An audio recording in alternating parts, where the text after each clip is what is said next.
What's going on, good people? It's Iceberg. Hopefully everybody's off to a great start today. It's a beautiful day here in North Carolina, Zone 7B. Of course, sun's not up yet, but it's getting ready to start coming up.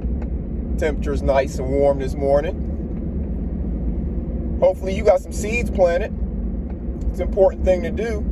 Take advantage of this great season, this weather, because we know soon fall and winter is coming. So if you take advantage of this time now, get your seedlings started.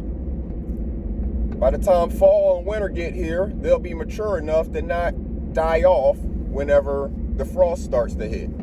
Of course, you need to plant something that's frost tolerant. But we've discussed that in other videos, and you can check out my other channel, Iceberg Grows, if you want to see some more on that and talk some more on that subject.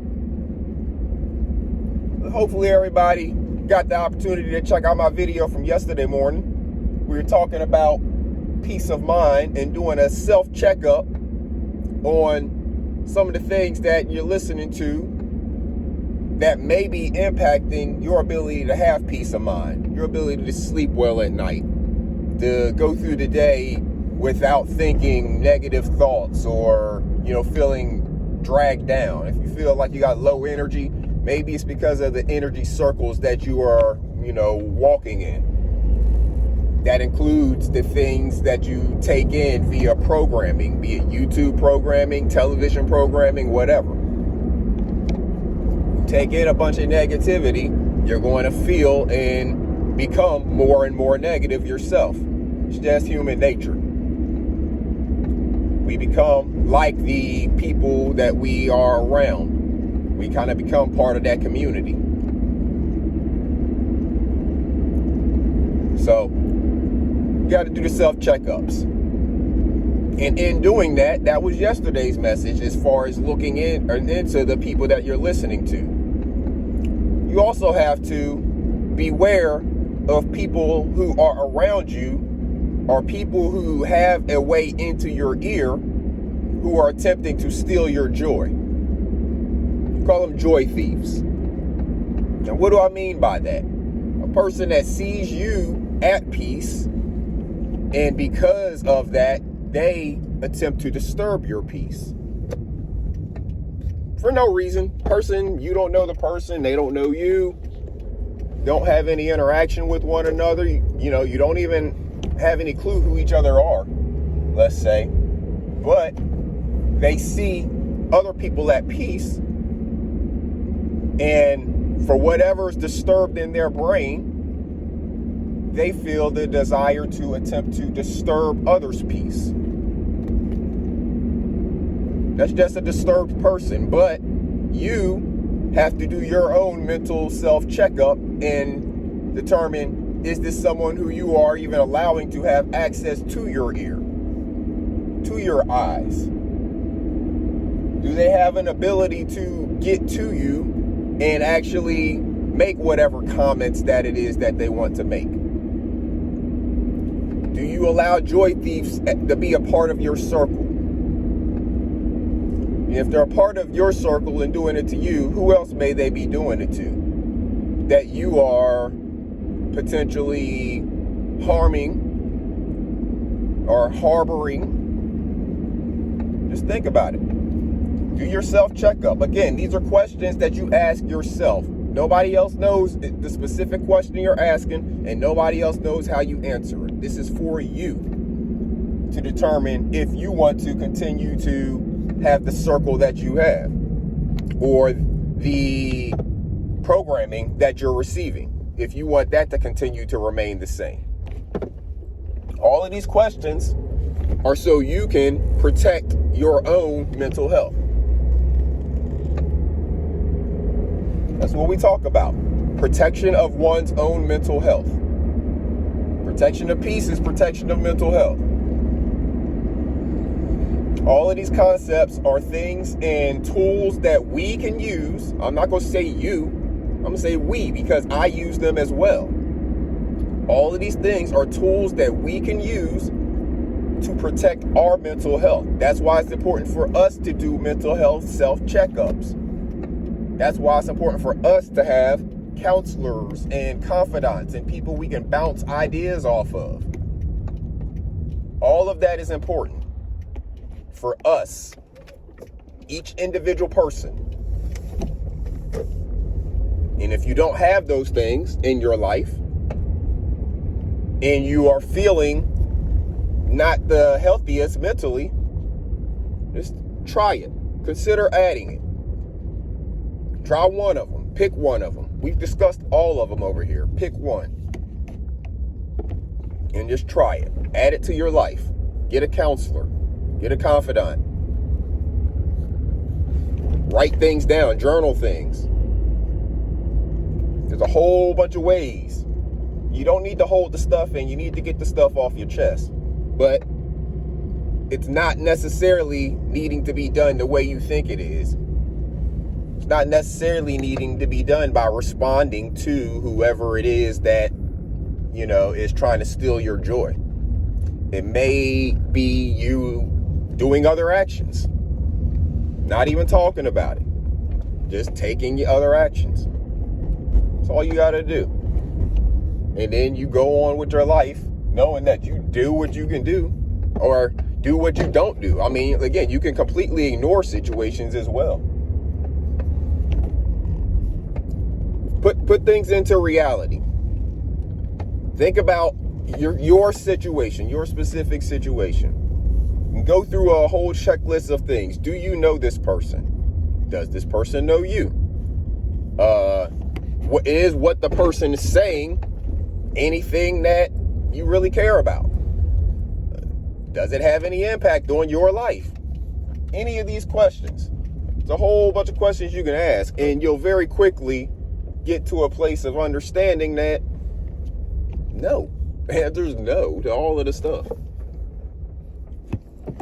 With that being the case, why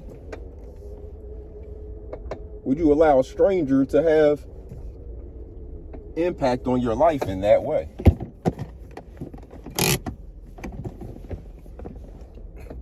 Everything that you see other people do, you don't have to follow suit. Just because you see a lot of other people respond whenever things are said about them or to them, and they respond verbally, vocally, whatever, is not necessary in all situations. Again, everybody's response is different. I'm not saying anybody's response is right or wrong, because some of those vocal responses are necessary. There's a whole bunch of different ways people can respond. So again, not saying one is right, one is wrong, one is better. But again, you do the self-evaluation and determine how is the way that you are responding impacting your peace of mind. That's all I'm saying. If you get peace of mind by letting it out and telling people about themselves, by all means. If you get peace of mind by making a song like I do, by all means. If you get peace of mind by ignoring situations completely, go for it. As long as at the end of it, you have peace of mind about what you have done. Not worried about results of actions you're taking, or worried about, what another person is doing or feeling about a situation. How do you feel at the end of the day?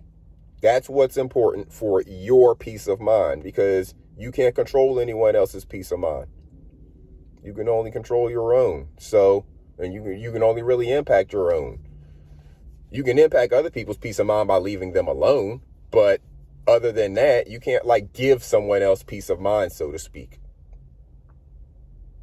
You can only find your own by controlling the things that you allow into your brain. So continue your self-checkup, your mental health self-checkup, your peace of mind self-checkup. Continuing that on. It's not a one-day thing. It's a continuous thing. Now I'm not saying you have to do it every single day. It would be good if you were able to evaluate things on a daily basis. But what I'm saying is right now, while you're doing your checkup, and I mentioned it yesterday, It wasn't like, all right, I'm good. I did this yesterday and I'm done. No, I'm sure there's a whole lot of other areas of life where you can evaluate. What I'm saying doesn't just apply to what you're listening to on YouTube. It doesn't just apply to what you're watching on television. It applies to people in real life. It applies to your job situation. It applies to every aspect of your life. Your peace of mind should be one of the things that's paramount for you. Again, we're protecting our mental health. We only get one brain. It controls our entire body. So making sure that we are protecting that one brain that we have is a high priority thing to me. And I think it should be for you as well. And making sure you have peace of mind relieves stress. I believe stress is one of the main killers of people, because I believe stress creates and causes a lot of the diseases that people deal with, and the illnesses and the ailments. That's just my personal belief. I'm not a doctor.